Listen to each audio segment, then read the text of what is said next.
Tier lista soków. Capri, B-tier. Bardzo dobry, aczkolwiek troszkę drogi. Fortuna. Mało smaków do wyboru. D-tier. Bracia sadownicy. A-tier. Prosty design, dużo smaków. Caprio. S-tier. Stały bywalec każdych urodzin, wigilii, pogrzebu, w sumie wszystkiego, a w dodatku 50% gratis. Tymbark. Klasyk. Każdy zna, każdy uwielbia. A-tier. Ortex. Mam wrażenie, że to taka trochę podróba Tymbarku.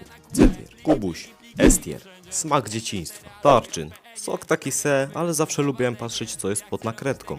B-tier. Reviva. F-tier. Kojarzę tylko jabłkowy. Frugo. Jak go widzę, to przypominają się stare dobre czasy. S-tier. Dr. Witt. B-tier. Był ok, ale trochę zbyt słodki. A to była